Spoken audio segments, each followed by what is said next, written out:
The trap snaps. Shut opening scene. Emily Carter navigates the rush of a typical morning in downtown Chicago.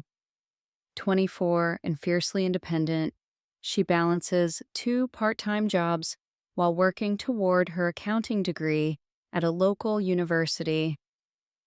Quick flashes of her apartment show stacks of textbooks, to-go coffee cups, and the unopened letters from her estranged stepfather, Paul. Emily's apartment is filled with the echoes of her past, snapshots with her late mother, voicemails left by her ex-boyfriend Drew that she refuses to delete. Emily's psychological landscape. Despite her outward strength, Emily battles with the scars left by a turbulent family life. She grew up juggling loyalties between her loving but flawed mother and her domineering, secretive stepfather, who took responsibility for her after her mother's passing. Her relationship with Drew, her high school sweetheart, crumbled under mounting pressure from her family and the temptations of city life. Emily tries to keep her distance, but Drew remains a looming presence, calling and texting under the guise of concern. A clash of worlds. On this particular afternoon, Emily is called to her campus job early. As she walks through the quad, she is approached by two police officers asking her to come with them for questioning regarding a break-in and theft at a pharmaceuticals warehouse, the very place Drew recently started working security. Unsettled but cooperative, Emily follows them to the precinct. Interrogation and shock. At the station, the detective in charge reveals surveillance footage. A hooded figure matching Emily's build is seen near the warehouse's rear entrance. Her phone records show a call from Drew at the same time as the incident. The detective pressures Emily, hinting at an anonymous tip that named her as the mastermind and a witness statement from someone close to her. Though Emily vehemently denies involvement, her unease grows as she senses the line of questioning is unnervingly personal. The betrayal sets in motion. Hours pass. Emily is not allowed to call anyone. When she finally sees a public defender, it's only after she's been booked and held overnight. She learns the case against her is growing. Drew's testimony, shockingly, confirms her supposed involvement. Even a text from Paul, her stepfather, is used as evidence of her supposed knowledge of the warehouse's security protocols. Emily's mind reels as she realizes the very people she once trusted may have orchestrated this cliffhanger ending. The chapter closes as Emily, now in a holding cell, stares at the cracked ceiling, replaying every choice and relationship that led her here. The cold reality settles in. Someone close to her not only set her up, but they did it meticulously. The system is already moving into place. For the first time, Emily faces the raw fear of what happens next and has no idea who, if anyone, believes she's innocent behind bars entering the system. The harsh fluorescent lights, the constant clatter of keys and doors, and the muffled shouts of other inmates form Emily Carter's new reality as she's processed into the Cook County Jail. The stoic face of the intake officer betrays no sympathy. Emily's fingerprints are taken, photographs snapped, belongings inventoried and placed in a plastic bag. As the intake questions drone on, Emily fights back panic, answering in a detached monotone. Her shoes are traded for rough slippers, her street clothes replaced by a shapeless orange jumpsuit, when her few possessions, her phone, house key, and a chipped silver watch that once belonged to her mother, are sealed away in a gray bin. The full weight of her situation begins to suffocate her first night's ordeal, assigned to a crowded holding cell packed with women of all backgrounds. Emily's first night is sleepless. The concrete bench below her hip is cold. The flickering overhead light never dims. Overwhelmed by exhaustion, she overhears snippets of conversation, threats, jokes, quiet weeping. One older woman offers her half a blanket and a piece of hard candy. Emily is cautious but grateful. In that moment, the gravity of her isolation hits home. She has no idea what will happen tomorrow, or if anyone believes her story. Adapting to incarceration. The daily routine in jail is rigid and unforgiving. Wake-up call at 5:30 a.m., lineups for food rations, a lukewarm tray of oatmeal, dry toast, watery coffee. Correctional officers shout instructions and expect complete obedience. One mistake or hesitation, and punishment is swift, extra chores, withdrawal of privileges, or time in solitary confinement.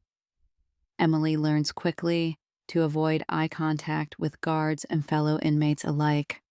Petty disputes escalate to violence in an instant.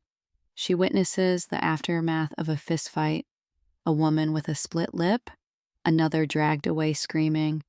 The scent of bleach, body odor, and nervous sweat is ever present. Emily tries to maintain invisibility, sitting alone at mealtimes, head down, growing quieter and more vigilant by the hour. Internal struggles. Loneliness claws at Emily's mind. She replays the betrayal, searching for any overlooked clue that could explain why Drew or Paul would ruin her life. Shame and anger churn within her, but even tears must be rationed. Showing weakness here can invite trouble. With communication limited to heavily monitored payphone calls, which she's not allowed to make without a PIN, Emily is unable to contact anyone on the outside. At night, she talks silently to her mother, whispering apologies and pleas for strength. Over time, the routines of incarceration begin to seep into her bones, reshaping her sense of time and self. She oscillates between utter despair and flashes of fiery resolve. If she is to survive this, she will need to find a way to fight back. Learning prison politics. Emily starts to decode the subtle hierarchies among inmates, the alliances formed for protection, access to better food, or contraband. She observes the leaders of each group, noting who commands respect and who lives in fear. A tough, tattooed woman named Carla silently stakes Emily out as an easy target, but another inmate, Tamara, intervenes with a warning: keep your head down and your back to the wall until you find your place. Tamara's matter-of-fact empathy surprises Emily and gives her her first tentative sense of hope, a glimmer of defiance. Despite crushing odds, something inside Emily refuses to give in. She makes a private vow each day to record every detail she sees, everyone she talks to, every rule of this unwritten world. She begins scribbling notes with a borrowed stub of pencil on napkins, scraps of cafeteria receipts, the margins of jail-issued books. She realizes knowledge and discipline may be her only lifelines. Chapter ending. The chapter closes as Emily, hands trembling but steadying, faces her first official court hearing from behind a plexiglass barrier, shackled, orange-clad, utterly alone. As the judge reads the charges, Emily's eyes briefly meet those of a woman seated in the back row, a sharp-featured, quietly intense observer, later revealed as Elizabeth. Emily senses, for the first time since her arrest, a flicker of acknowledgement and possibly understanding. The tiniest kernel of hope begins to grow even as the steel doors clang shut behind her. The betrayers. Flashbacks unveiled. Locked in her cell, Emily's mind spins back through the events of recent months, haunted by the words of the detectives and the twisted testimony that led to her arrest. She can't let go of one agonizing question. Why did those closest to her turn against her? Vivid, nightmarish fragments of memory rise up. Conversations with Drew, where he grew distant and evasive. The subtle shift in Paul's demeanor after her mother's funeral. Secrets that hovered just beneath the surface of everyday life. Exposing motives. Bit by bit, Emily pieces together the subtle clues she once ignored. Drew. In high school, Drew was her anchor, but his charm masked insecurity. After losing his job, he became obsessed with quick money.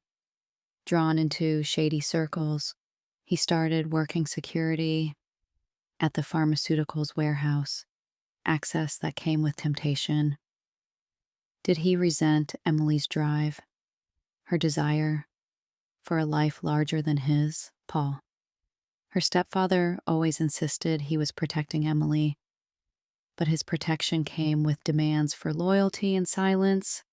In the months before the arrest, Paul seemed unusually attentive, asking probing questions about her schedule, insisting on knowing where she kept her keys, and pressuring her to let some things go regarding her late mother's estate. Was Paul trying to hide a secret of his own, piecing the puzzle?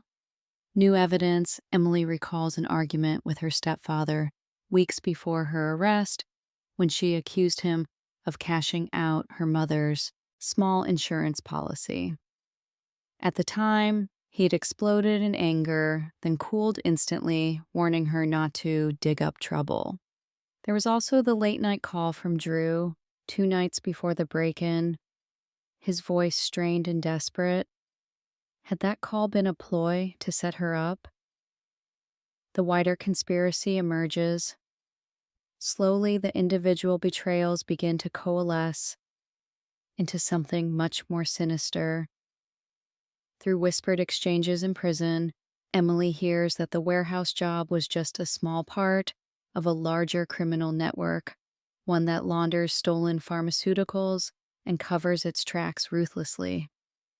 She realizes Drew and Paul were not the only players. There are shadowy figures she never met, manipulating events from a distance.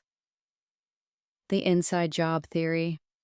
Rumors swirl among the jail's inmates about guards taking bribes and fabricated evidence being planted on difficult prisoners.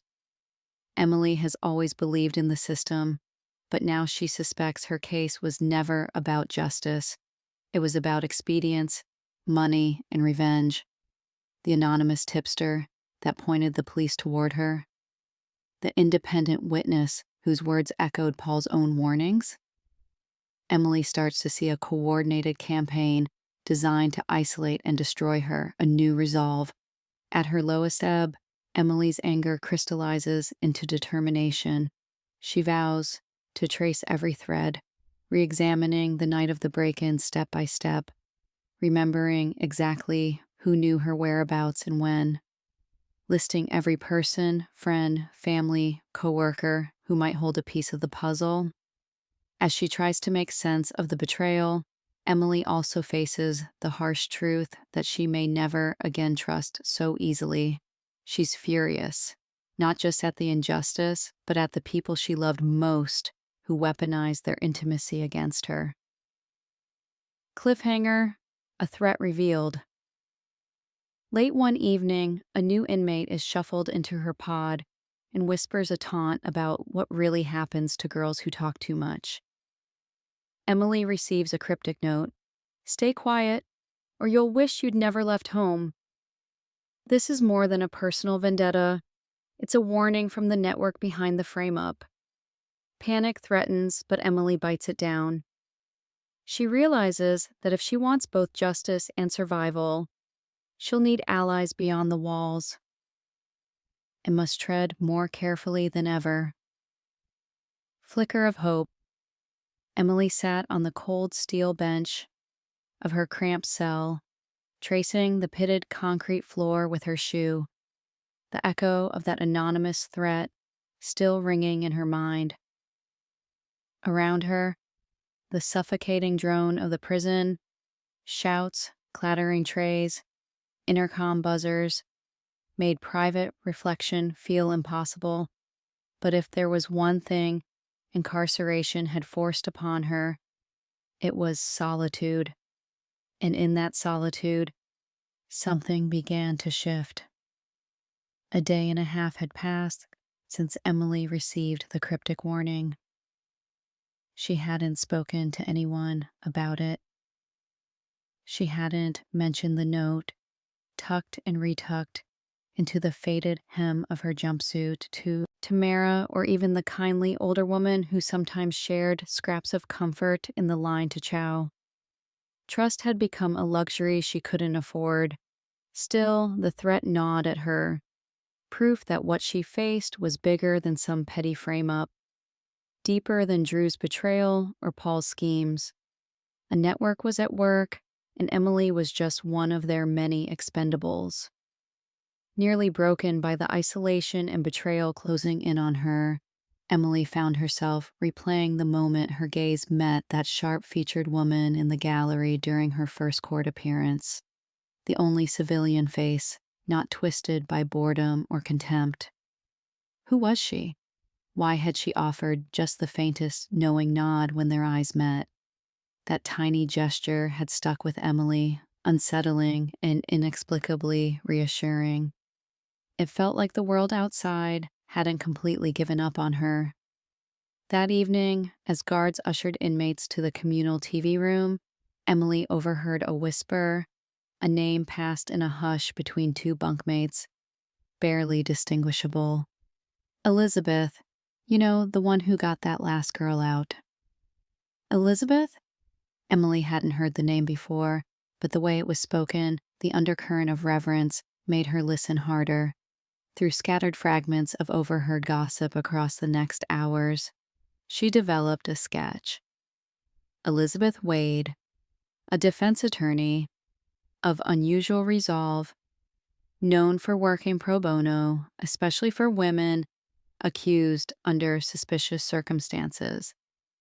But the detail that truly caught her was the rumor that Elizabeth had once been a victim of injustice herself and now made it her mission to stand up for people the system had written off. For the first time since the arrest, ideas began to swirl in Emily's mind. Could she reach this woman? How? The prison's bureaucracy wasn't kind or transparent. Requests for legal aid often dropped into a bureaucratic abyss. No one among the staff offered sympathy. Still, Emily knew she had to try. Making contact late that night, under the relentless hum of the cell block's flickering lights, Emily gathered the courage to ask Tamara, the tough but surprisingly principled inmate who had shown her small kindnesses, if she'd ever heard of Elizabeth. Tamara gave her a sideways look, then shrugged. She's real, doesn't take every case, but if you get to her, she listens. Helped my friend get a fair trial after the court-appointed lawyer told her to plead out. Tamara glanced around, lowering her voice. Mail moves slow, and some guards lose things. But if she's as sharp as they say, send details. The truth, not what they put on the TV. Emily's heart pounded. That night, she sat hunched over a stubby pencil and the back of an outdated flyer about hepatitis B, scrawling out her first coherent account. Her name, case number, the people involved, and the impossibility of the evidence against her. She summarized the suspicious timing of Drew's calls, Paul's involvement with her mother's estate, and the relentless feeling that someone in power wanted her silenced.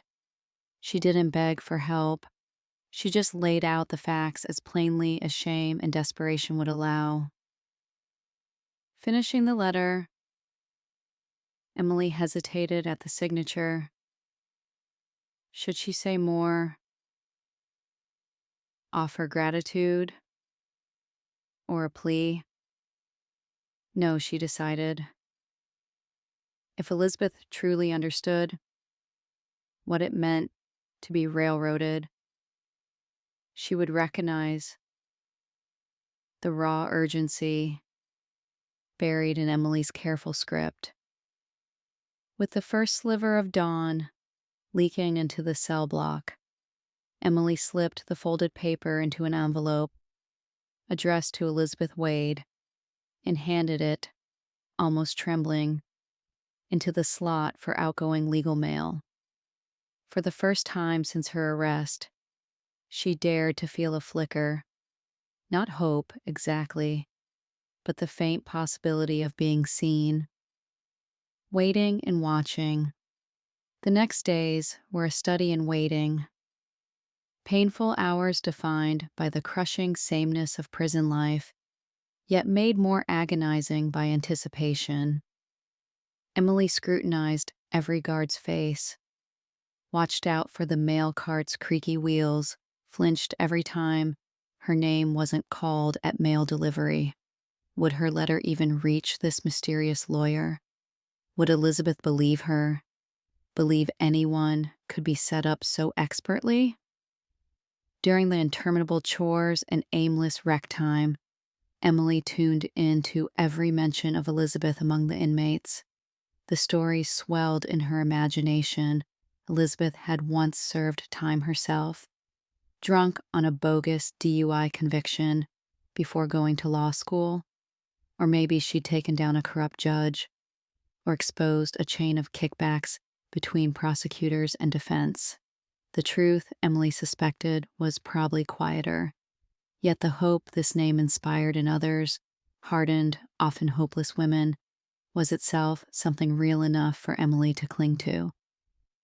A change in outlook, hope, Emily realized, was both pain and power. It made the injustice sharper, every cruel word from a guard, every piece of evidence stacked against her in the state's case, cut deeper now that she remembered the possibility of being heard. But it also fortified her. Emily started making mental notes of everything around her. Guard rotations, who delivered what meal, which inmates had the run of the place. She jotted names and times on corners of napkins, building up a factual armor to send later. Should she get a reply, for the first time since her arrest, she approached daily routines not just as torments to be endured, but as part of a survival strategy. She began responding to people less from a place of reflexive fear and more as someone gathering information, measuring friend from foe. Tamara noticed and nodded with guarded approval. "You want to survive here, you better stay sharp," Tamara whispered one night as they cleaned in the laundry room. "But don't let them catch you scheming. You start looking like you got hope, somebody'll want to snuff it out." That night, Emily lay on her cot, staring at the ceiling. The letter was gone, out of her hands, but the mere act of writing it had changed her. She knew the odds. For every desperate plea, there were dozens lost, and only a few picked up by the right person. Still, hope, so long as it lasted, made every humiliation bearable, every hour inside meaningful, as if moving her an inch closer to the truth.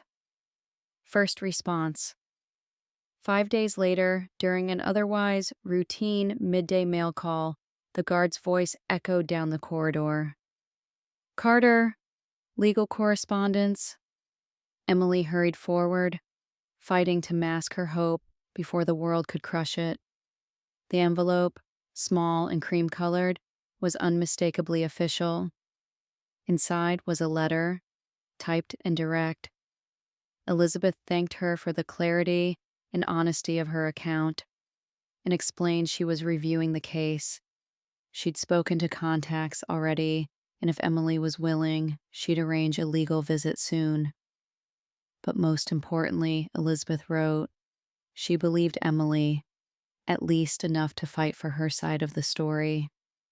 The words weren't flowery, but as Emily finished reading, her hands trembling, tears threatened her composure for the first time in days, not from humiliation, but from something like relief. In that moment, hope ignited fully. For the first time since the trap closed, Emily believed escape wasn't just a fantasy. Someone outside heard her voice, and just maybe would help tear down the bars injustice had built around her kindred empathy. The letter from Elizabeth Wade became Emily's most treasured possession, a slim sheet of official stationery tucked into the folds of her mattress, smooth from repeated reading. Whenever the prying eyes of guards or jealous cellmates faded for a moment, she would slip it out, pressing her thumb over each line as if willing Elizabeth's quiet courage to seep into her. Elizabeth's response was not effusive, nor did she offer false hope. Instead, she acknowledged the pain and confusion running through Emily's words. She wrote of reading the transcripts, of probing the holes in the prosecution's timeline and the curious consistencies in the witness statements. Above all, Elizabeth wrote that she believed in fighting for those the world found expendable. I have been where you are. I know what it means when the world decides not to listen. You are not alone. That phrase, simple as it was, lit something deep within Emily. Loneliness still prowled the corners of her cell, but now it was checked by the small but growing conviction that someone on the outside saw her as more than a problem to be processed. For days, Emily waited, cycling between feverish optimism and gnawing self-doubt. Was this real? Was help truly on the way, or was fate setting her up for another disappointment? That hope was tested as the prison bureaucracy shambled along. Emily faced disciplinary searches, missing socks, and bland warnings from certain guards about thinking she was special. But even these indignities didn't dull the brightness of the possibility that Elizabeth's help might be real. When another letter finally arrived, a meeting invitation authorized by the jail, the tremor in Emily's hands was as much relief as terror. The first meeting. Security glass separated lawyer from client. But when Emily entered the visitation booth, she felt a jolt of recognition. Elizabeth was the woman from the courtroom gallery, the one whose steady gaze had cut through the fog of fear weeks ago. Now, face to face, Elizabeth looked determined, but there was no softness in her features, only focus, concern, and a glimmer of something warmer that Emily would only later recognize as empathy untainted by pity. Elizabeth introduced herself briefly and professionally, laying out clear ground rules, confidentiality, honesty, and reciprocal effort. She began with straightforward questions. What Emily remembered about the night of the crime, her relationships with Drew and Paul, her own suspicions about the anonymous tip that led to her arrest. At first, Emily's answers were stilted, haunted by the fear of saying the wrong thing. But Elizabeth guided her gently, sometimes pausing to jot notes or to offer a small nod of encouragement. Where public defenders had rushed through interviews, glancing at their watches, Elizabeth listened. She listened to the pain beneath Emily's halting voice, to the fractures in her accounts of family meals and late-night calls. They kept telling me to stop making trouble, Emily whispered at one point, her eyes darting to the surveillance cameras mounted in each corner. but I couldn't ignore it. What Paul did, how Drew changed. I kept thinking it was just a phase, that maybe I was being paranoid. Elizabeth's tone softened, but she pressed forward. Have you ever doubted yourself about that night? Even once? The question startled Emily. No one had bothered to explore her doubts before. She shook her head, then hesitated. Sometimes, I think they want me to think I'm crazy. Like if I can't trust my own memory, they win. Elizabeth nodded slowly. That's how they break people. That's how the system is rigged, in ways big and small. Deepening trust. Their visit stretched on, each minute a careful negotiation of vulnerability and resolve. Emily was struck by Elizabeth's candor. In a rare pause, Elizabeth shared a piece of her own history. Herself, 20 years old, wrongfully accused of theft, days spent in holding as the facts were twisted out of context. Those days changed me. They made me angry, but they also gave me purpose. You don't have to become a victim of their story. The admission was understated, but it carried the force of shared experience. For the first time since her arrest, Emily allowed herself to cry openly in front of another adult, the tears freeing rather than shaming her. Elizabeth let her be, slid in a box of tissues across the partition, and waited until Emily could continue. Their meeting wound down. Elizabeth outlined next steps. She was filing motions for access to evidence, requesting the court allow her private, unmonitored meetings, and investigating the backgrounds of both Drew and Paul. She urged Emily to keep meticulous notes. Every detail, conversation, or out-of-place routine could matter later, letters and conversations. In the weeks following, a new rhythm blossomed. Letters passed between attorney and client at least twice a week, sometimes more when a guard was in a good mood. Emily wrote tirelessly, recounting old stories, charting her memories, documenting odd interactions in the pod. Elizabeth's questions were pointed but never dismissive. She would circle back to moments Emily barely remembered. A vending machine break-in at Paul's workplace. The way Drew had insisted she leave her spare keys at his place after her mother's funeral. Elizabeth peppered her own letters with encouragement, book recommendations, and practical legal strategy. Never confess. Never bargain without me present.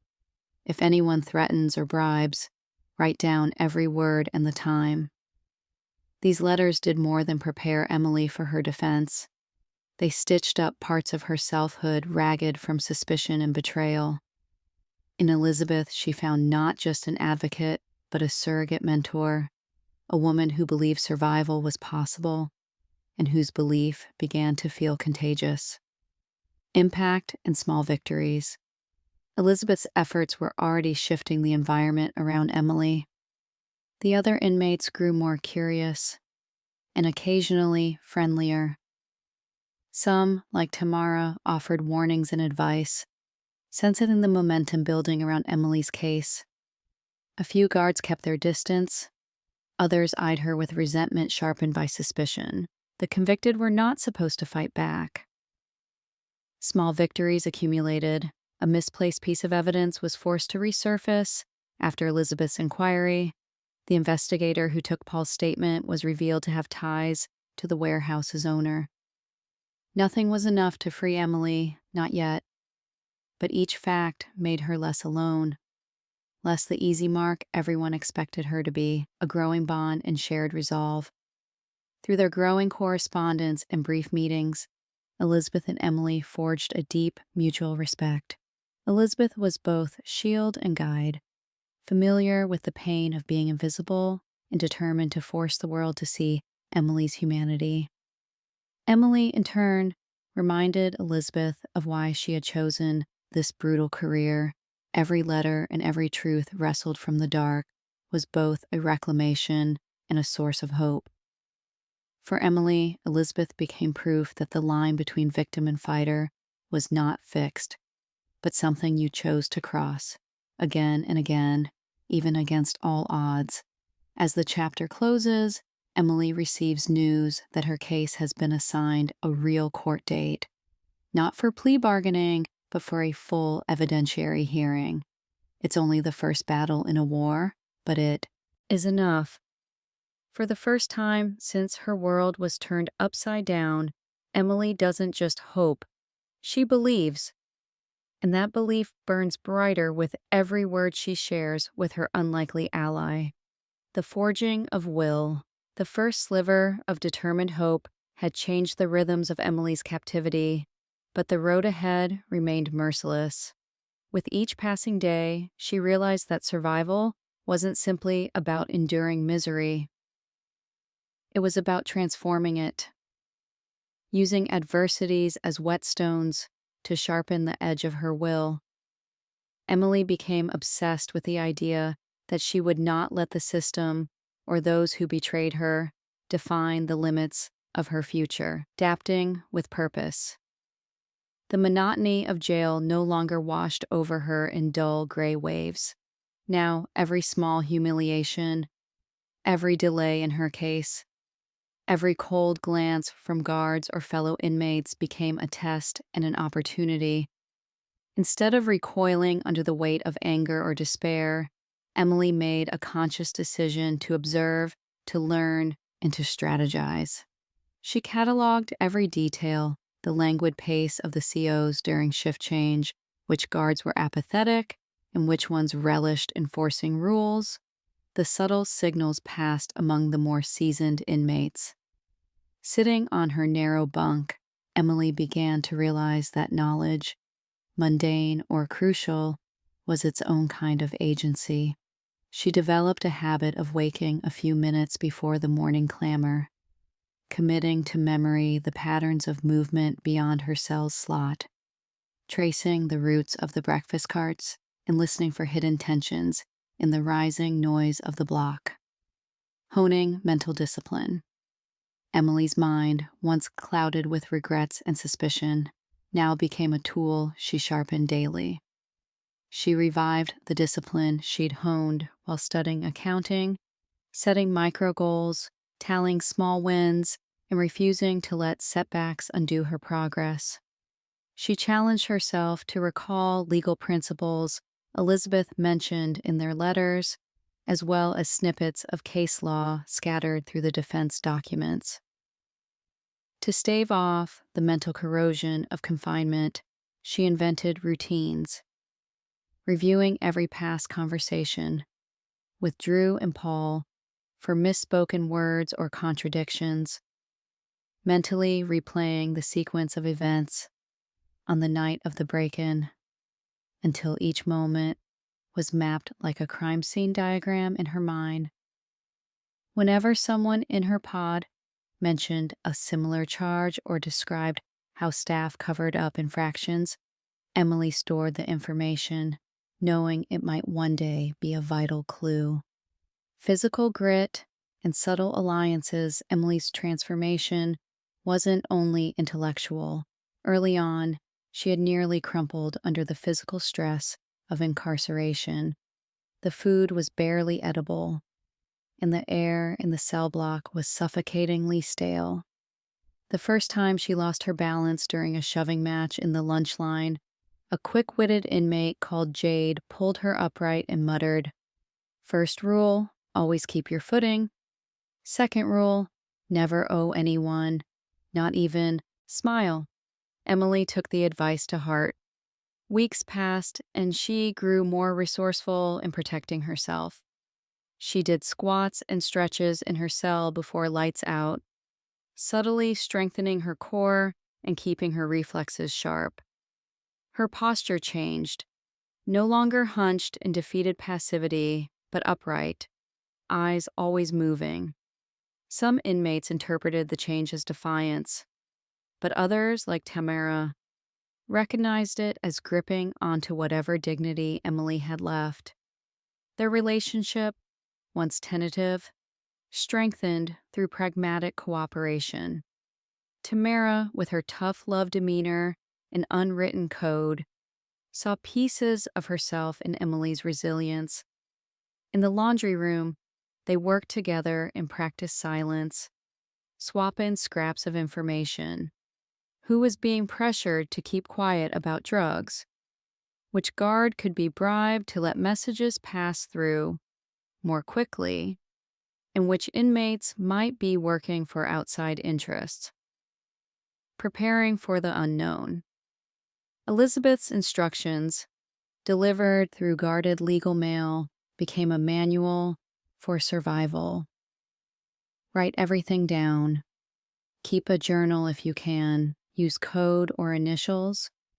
Note who enters the pod, who leaves in the middle of the night, and when. If threatened, document every detail. Preparation was armor, discipline, shield. Emily began carving abbreviated timelines on the back of torn envelopes, drawing small diagrams to reconstruct how the evidence against her had been manufactured and planted.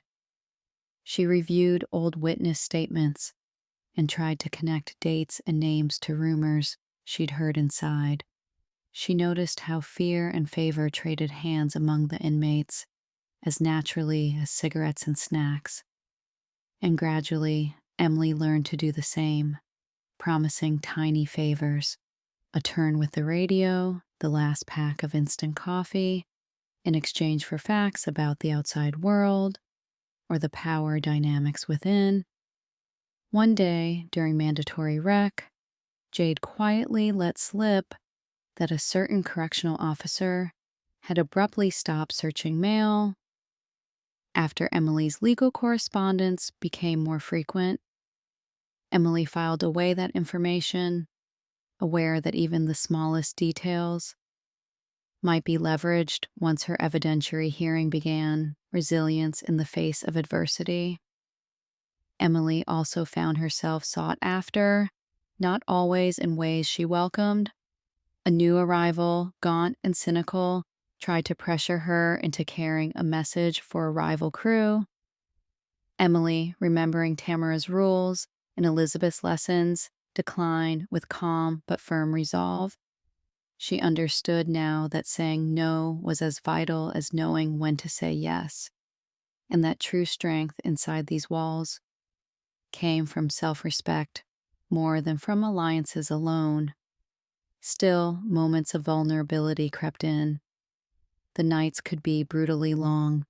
Sometimes malicious whispers about snitches or rumors about the prosecution's case would filter into her cell, threatening to unravel her resolve.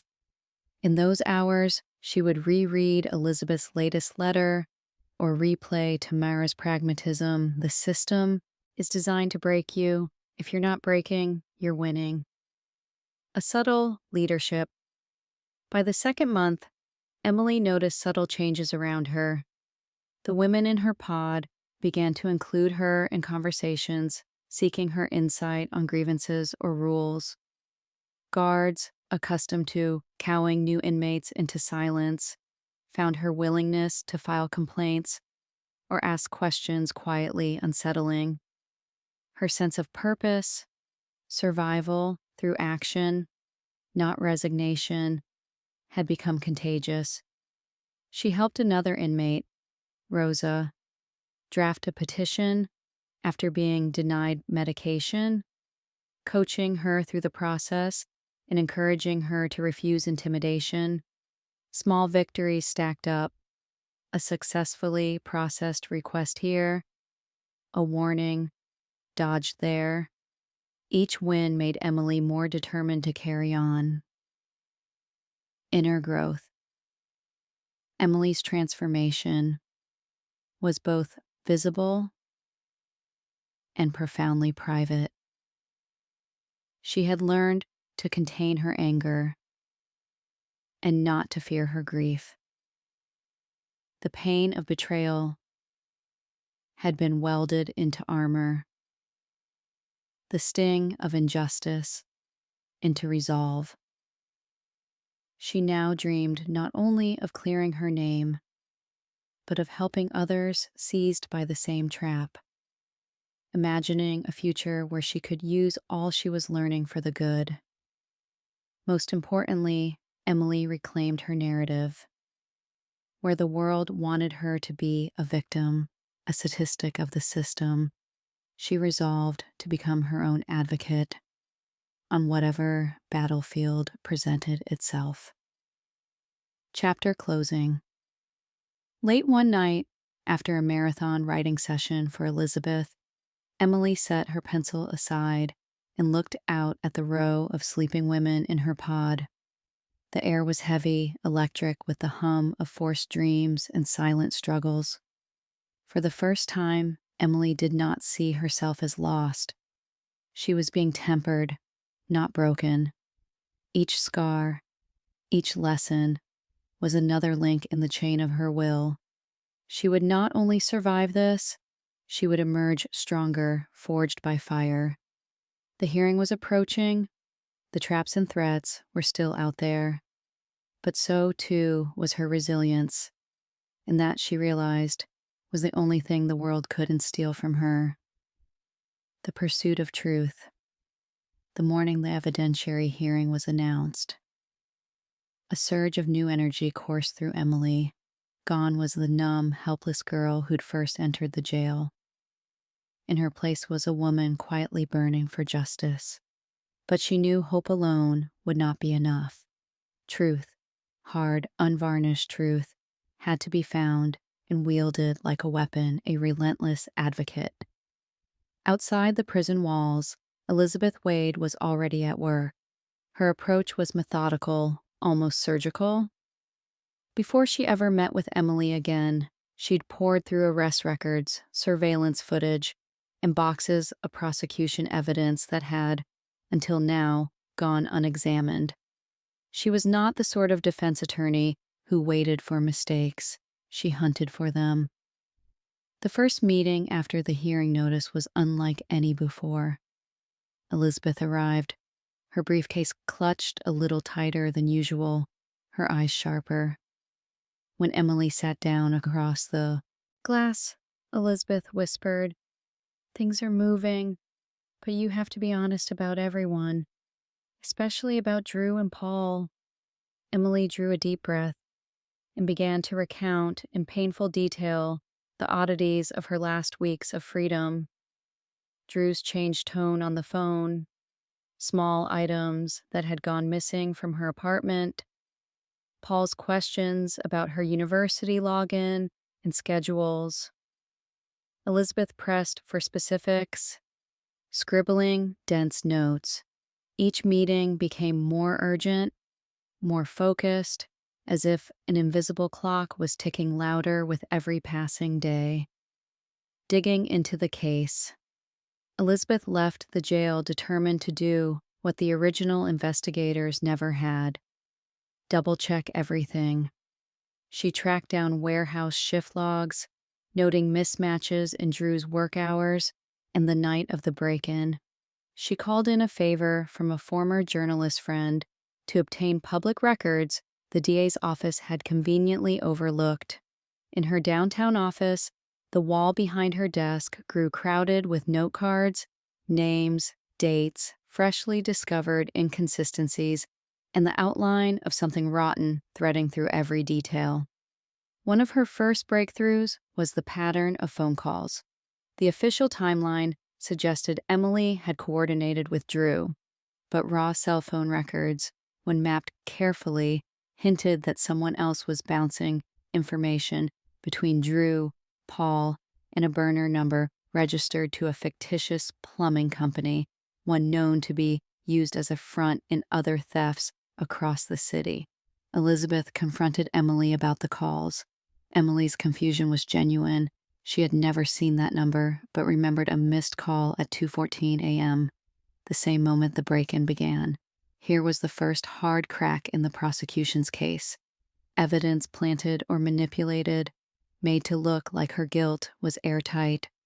Following the money, while Emily compiled lists of people from inside, whispering names and roles to Elizabeth during hurried visits. Elizabeth's attention shifted to motive. She followed the faint paper trail from Emily's late mother's insurance payout. Bank records, obtained through a subpoena, showed a withdrawal matching the exact amount Drew suddenly deposited in his account the week after the break-in. Another transfer, smaller but suspicious, was traced back to Paul, passing through 3 accounts, then ending in the hands of a consulting firm with no actual employees, insurance, pharmaceuticals, dirty money. Elizabeth began to suspect the case against Emily had never been about her personally. It had been about silencing the one person who might look too hard at Paul's financial secrets and who, through Drew, unknowingly had access to warehouse security routines. Questioning witnesses. Elizabeth started re-interviewing supposed witnesses the prosecution relied on. The anonymous tip that pointed police at Emily had surfaced only after Paul met privately with a senior detective. The supposed janitor who claimed to see Emily at the warehouse, once tracked down, proved to have recanted. His original statement had been crossed out, replaced by one that followed a very different script. Meanwhile, Emily did her part from inside. She paid careful attention to chatter in the pod and lunch line, picking out a distant cousin of Paul's name, someone she'd never met, who had recently bragged of greasing the wheels for a friend with the police. In a careful letter, she passed the tip to Elizabeth, who verified the connection in public records. Piece by piece, the conspiracy was revealed as bigger and sloppier than either woman had ever imagined. Uncovering corruption. The closer they got, the more dangerous it became. A friendly guard who'd quietly slipped legal mail to Emily was suddenly reassigned and replaced by someone with a history of aggressive discipline. A critical witness scheduled to speak for the defense was unavailable due to a family emergency after someone threatened her at work. Elizabeth herself received a veiled warning left on her windshield. Not worth digging graves for strangers. But neither Elizabeth nor Emily relented. With each setback, their determination hardened. Elizabeth filed motions demanding complete evidence disclosure, even as the day's office tried to stall. She took statements under oath, building a record of official misconduct. She contacted the local press, leaking phrases that would appear innocuous to most, but pointed directly at the warehouse theft ring for those who followed the case. Breakthroughs in doubt. As more links between Drew, Paul, and city officials came to light, Emily wrestled with mingled triumph and fear. Every advance also risked her safety. One night, Tamara slipped a note into Emily's hand. "Watch your back. People outside are getting nervous. They're watching you and anyone who helps." Emily felt the pressure, but she refused to be silenced. Empowered by Elizabeth's mentorship and her own hard-won confidence, she reminded herself, every quiet act of resistance, every truth revealed, was a blow against the network that had trapped her. Still, doubt lingered. What if it wasn't enough? What if the people with the power to bury the truth succeeded, as they so often did for women like her? Even Elizabeth, in quiet moments between their strategizing, shared stories of cases lost and small acts that became victories only in memory, the turning point. But the case reached a tipping point the day Elizabeth obtained security footage from a bus near the warehouse. the only camera in the area not controlled by the company Paul once consulted for. On it, a hooded figure matching Emily's build approached the warehouse. But then the angle revealed something vital. The real Emily was blocks away at that exact moment, entering campus, captured on another camera. The timeline didn't add up. The state's entire case began to unravel late that night. As Emily lay on her bunk, amid the restless whir of the pod, a guard stopped at her door. A rare, almost gentle pause. "You've got another legal meeting," he said quietly. "Looks like some good news." For the first time, Emily allowed herself a cautious smile. The tangled web of lies was beginning to rip apart. The truth, long denied, was finally coming into focus, and with it, the faint but growing promise of justice, joining forces' victory, when it finally shimmered into view, felt both fragile and electrifying. The evidence Elizabeth had unearthed, a grainy piece of bus footage, a misaligned timeline, trails of lost money, was enough to cast profound doubts over the prosecution's case. But Emily and Elizabeth both knew this was not yet exoneration. If anything, their breakthroughs had brought them straight into the crosshairs of the conspiracy that had framed Emily in the first place. Strategic alliance. Their partnership had evolved from the cautious correspondence of strangers to the bold unity of comrades in a siege. Emily, now adept at reading the invisible politics within jail, sent Elizabeth coded letters and careful observations about fellow inmates, guard behaviors, odd deliveries, and rumors swirling around the pods. Elizabeth, for her part, became the tireless architect of their defense, juggling legal petitions, clandestine interviews, and quiet visits to potential witnesses. Elizabeth met with Emily as often as prison protocol would allow, sometimes through smeared glass, sometimes only by a quick note slipped through legal mail. Each interaction was purposeful, strategies hatched, updates exchanged, moments of doubt steadied by the other's resolve. "You're not alone in this," Elizabeth reminded Emily after one particularly harrowing legal meeting. "They want you isolated. If we act together, they can't erase you as easily."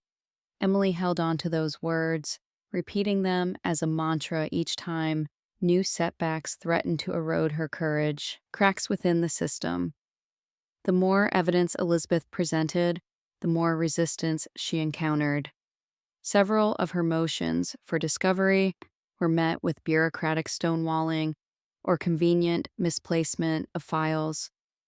Even the judge scheduled to preside over the upcoming hearing seemed reluctant to approve aggressive subpoenas, especially for records linking the warehouse, Paul's consulting company, and certain police officers who frequented the same late-night bars. Undeterred, Elizabeth leveraged the media. A sympathetic reporter started sniffing around the DA's office, nudging officials who had previously brushed off the case.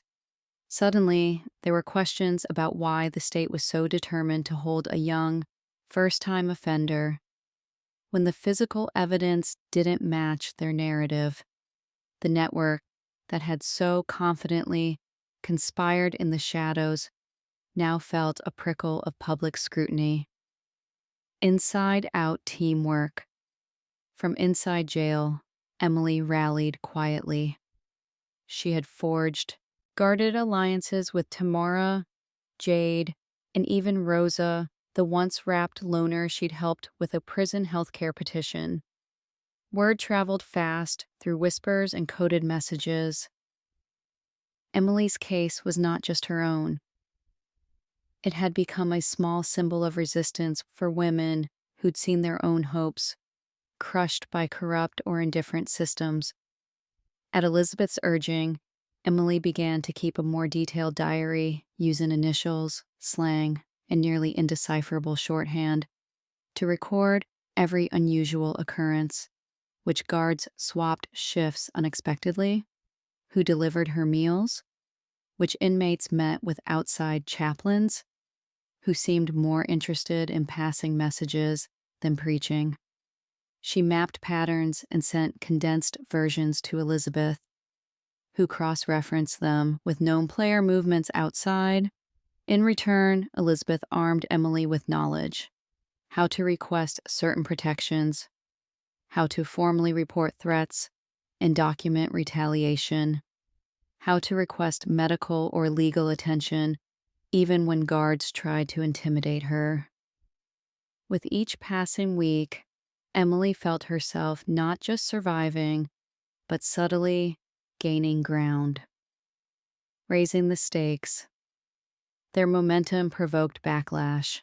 One evening, Elizabeth returned to her car to find the license plates removed and a dead bird left on her windshield. A crude but clear warning.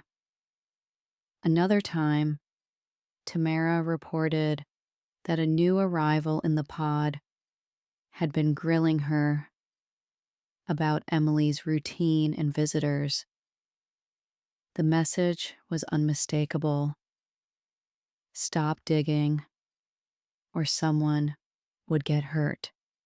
Instead, Elizabeth ramped up coordination.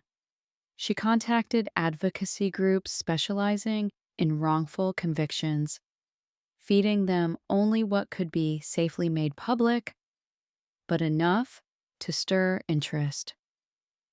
She arranged for whistleblowers, janitors, warehouse temps, even a low-level cop with a grudge against the crooked detective to provide sworn statements under pseudonyms.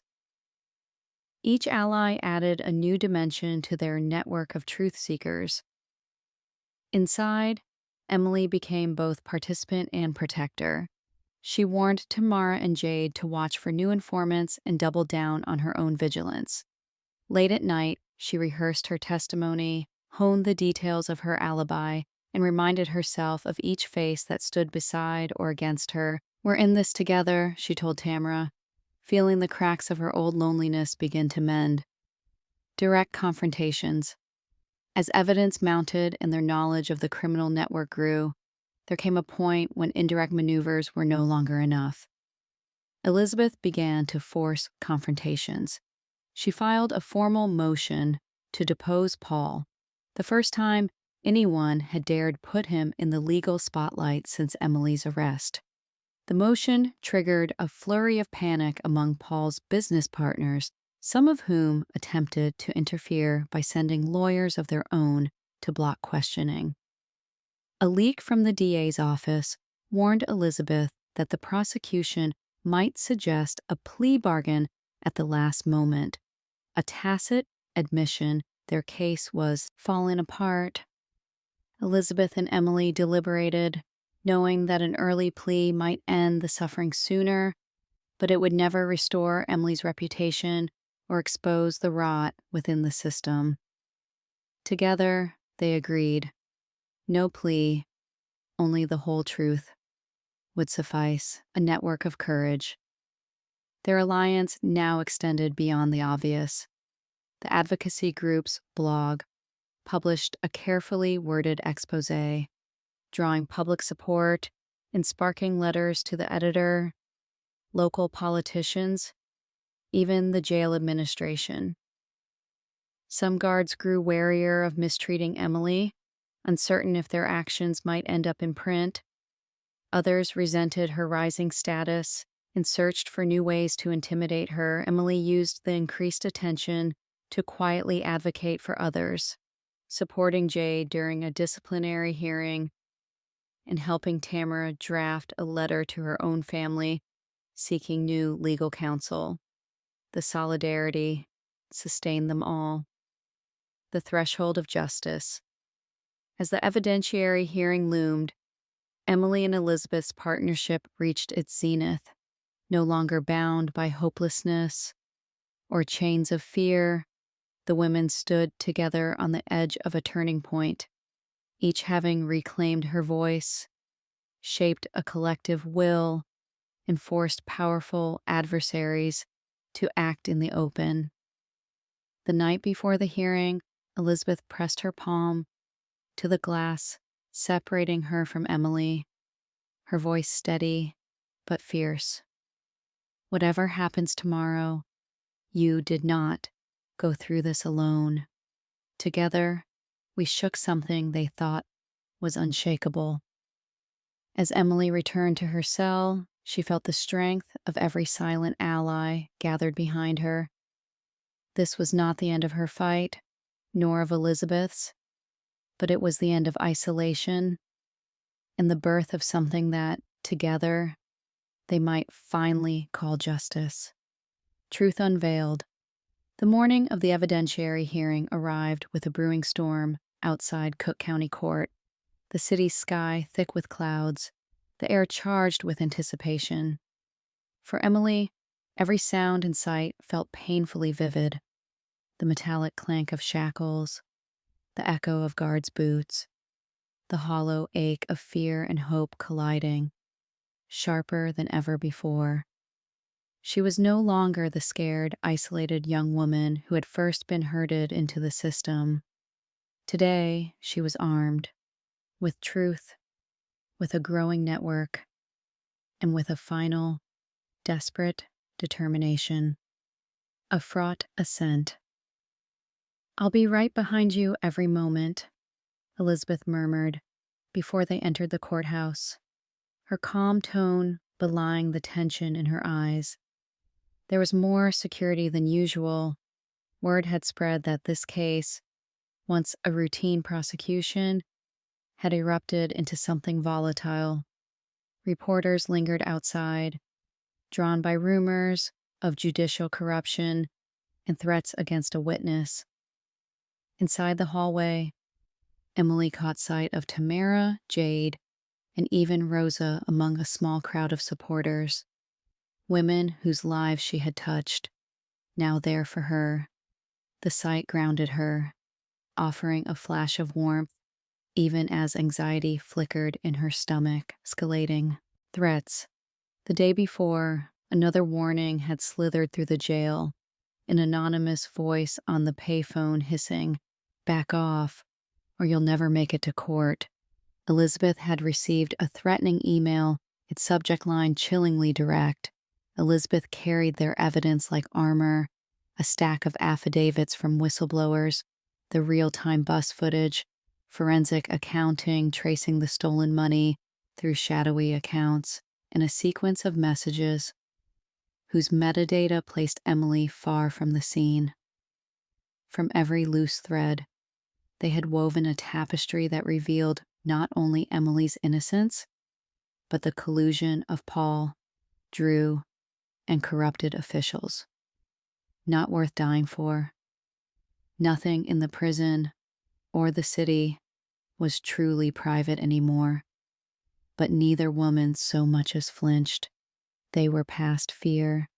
The only way out was through. The hearing begins. Courtrooms are built for intimidation, and this one seemed to lean in on Emily with every dark panel and mirrored eye. But as the proceedings opened, Elizabeth's voice was steady, almost cold. "Your Honor, this is a case not just of mistaken identity, but of deliberate, orchestrated deception by people with something to lose and the power to make an innocent young woman the scapegoat." Drawn into the proceedings were the press, several representative advocates for wrongful convictions, and most crucially, witnesses who had once been counted on to remain silent.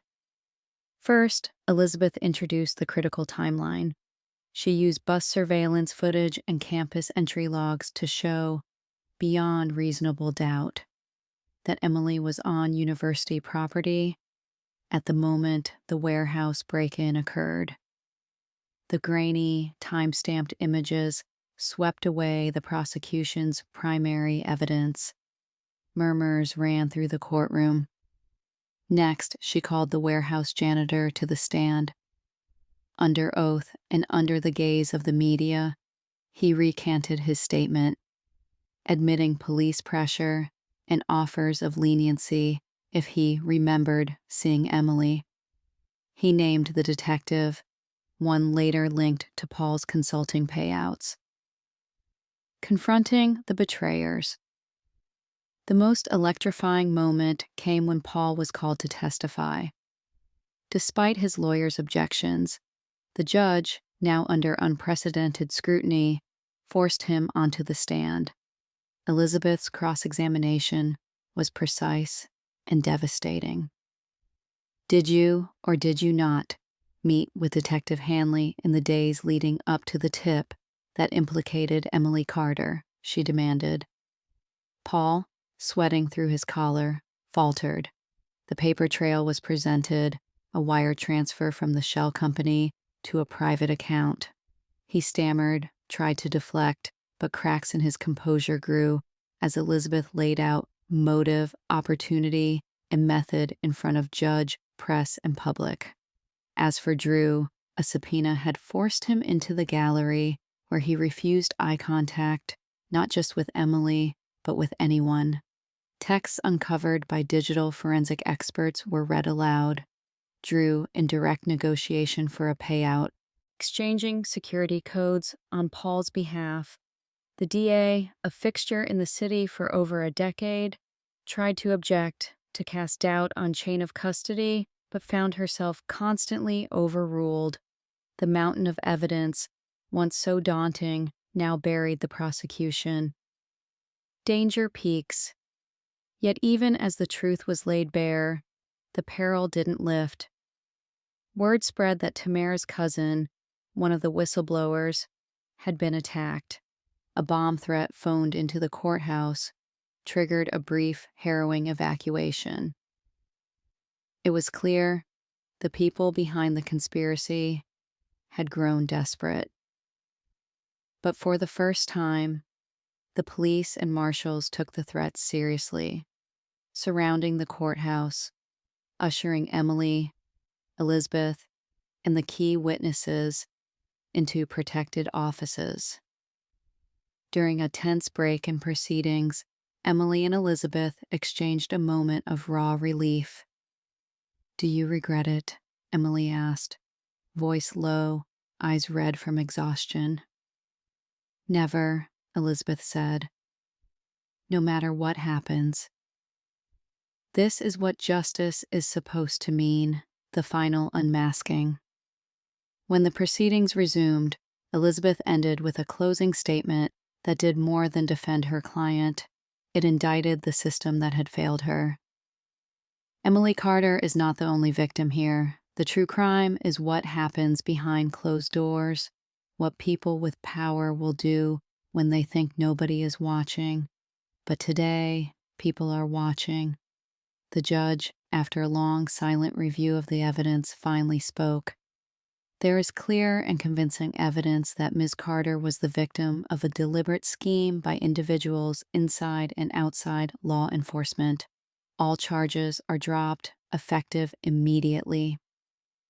He ordered an immediate investigation into the officers, officials, and outside parties involved in the scheme. Aftermath: a frail dawn. When the gavel struck, Emily's knees buckled and Tamara supported her. Elizabeth, usually a fortress of stoicism, briefly squeezed Emily's hand in triumph and relief.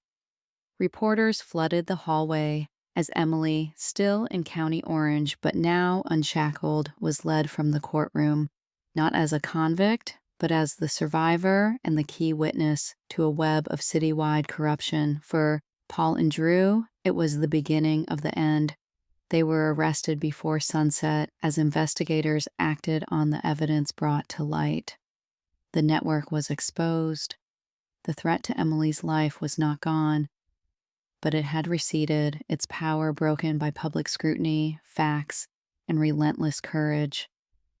Outside, flashing cameras and rain mingled on Emily's face, a baptism of sorts. into a world that was at last ready to see her. Elizabeth offered her coat, wrapped an arm around her shoulders, and together they stepped beyond the courthouse doors into the uncertain but undeniable light of truth, justice, forgiveness, or vengeance. Freedom, when it finally arrived, felt at first like an awkward costume, not a homecoming. On the steps of the courthouse, in the drizzle of a Chicago afternoon, Emily Carter faced a chorus of media flashes, sharp questions, and handshakes from people who had ignored her pain for months. Reporters asked her to summarize her ordeal in sound bites. Advocates and strangers congratulated her on her courage. But beneath the applause and flickering cameras, Emily's heart rattled with confusion. The legal victory was real. Her name had been cleared, her record expunged, and Paul, Drew, and corrupt officials were now the targets of new investigations. Yet the wounds inflicted by betrayal, isolation, and injustice were less easily cataloged or erased. Aftermath: the high cost of justice. In the weeks after her release, Emily found herself treading cautiously through a world that no longer felt safe or familiar. Every street corner seemed sharp with memory, a reminder of freedom lost, or an echo of whispered threats. News of Paul and Drew's arrests circulated through every channel, but satisfaction did not come easily. Sleep was fraught with nightmares. She woke, heart pounding, to visions of locked doors and echoing corridors. Tamara called from a halfway house, her voice tough as ever, but gentler now. "You out, kid. You won. Don't let them haunt you for free," she'd say. But the anger and grief clung to Emily like a second skin. Public sympathy came sandwiched between ignorance and transience. Strangers left flowers outside her apartment, and social media filled with hashtags of support, but Emily felt hollow in the face of it. The world celebrated her survival, but few understood the steep, invisible price she had paid, the lure of vengeance. As the court system began prosecution of Paul Drew and several compromised officials, Emily was approached by a parade of lawyers, journalists, and advocacy groups. Some encouraged her to sue for monetary damages. Others whispered about opportunities for poetic justice, to testify harshly, to press for the maximum sentence, to ensure that her betrayers tasted the misery they dealt her. A part of Emily wanted nothing more than to see Paul and Drew stripped of their dignity and freedom. She relished the idea of sitting in a witness chair as they stood, pale and powerless, before a judge. She drafted statements, recalling every manipulation, every lie, yet each time she rehearsed them, she felt a gnawing sensation, an unease that vengeance might bind her forever to the darkness of what had been done to her. Elizabeth, as ever, guided her gently but truthfully. Justice isn't about vengeance, Emily. It's about restoring what can be restored and learning what you want to build after survival. Her mentor's words didn't make the choice easier, but they forced Emily to reckon with herself, the trial within. Emily attended the hearings, watching Paul and Drew as mere defendants, no longer architects of her torment, but ordinary men shackled by their choices. In the sterile air of the courtroom, she felt flickers of sorrow mingled with her anger. Revenge might have tasted sweet, but it did nothing to heal her grief or to resurrect the trust lost between herself and the world. She sat with other victims who had found themselves collateral, not protagonists, in stories of corruption. Some were fierce in their quest for retribution, others were broken, barely able to speak. Emily saw reflections of her own journey in each of them and began to understand that true justice had less to do with punishing the guilty than with reclaiming life and voice for those who had been silenced. Still, she testified honestly. She described the betrayals, detailed the institutional failures, and faced Paul without flinching. Her testimony was not vengeful, but clear, a voice for truth, not destruction. When sentencing day arrived, she felt no euphoria, only a solemnity, as the men who wronged her were finally held accountable. Forgiveness and letting go healing did not unfurl overnight. Some days Emily found herself awash in bitterness. Other days she managed hours without thinking of the jail's fluorescent lights or the taste of prison oatmeal. She kept writing letters to Tamara and occasionally to Rosa, sharing jokes, scraps of hope, and hard-won wisdom. Elizabeth visited her in the small cafe near Emily's new campus housing, encouraging her to re-enroll in school, start therapy, and step back into the fragile dance of ordinary life. It was in these quiet moments, sitting in a patch of winter sun, hearing a child's laughter in the park, or fielding a call from a new friend, that Emily felt the beginnings of peace. Forgiveness, she realized, was never about condoning harm or dismissing pain.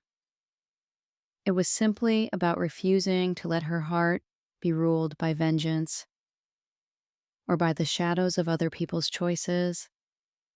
She wrote in her journal one night, "I forgive you not for your sake, but for mine. Your story isn't mine to live forever." Redefining justice. With time, Emily channeled her pain and anger into purpose. She began volunteering, first with wrongful conviction groups, then with women's advocacy organizations. Her story attracted a small but fierce cohort of young women who saw in her an example of survival, not victimhood. She spoke carefully at rallies and conferences, not as a cautionary tale, but as someone who had fought for and reclaimed her life. Through it all, she remained wary of hero narratives. Emily refused to sanctify her suffering or to present herself as someone fully healed. She knew the scars would never fade completely. She made peace with their presence. Elizabeth remained a steady presence, proud but never possessive of Emily's victories. Together, they met others who had faced the system and survived. At one gathering, Elizabeth offered her this reassurance. Justice isn't a balancing of scales. It's the promise that we can keep building, no matter where we started, a future forged by choice. In the final days of that turbulent year, Emily returned to the courthouse, not as a defendant or a witness, but as an observer. She watched as another young woman, wrongly accused, met Elizabeth's unwavering gaze through the glass. Emily knew what it meant to be seen, to be fought for. As she left the city's cold hallways for the last time, Emily no longer carried the weight of revenge.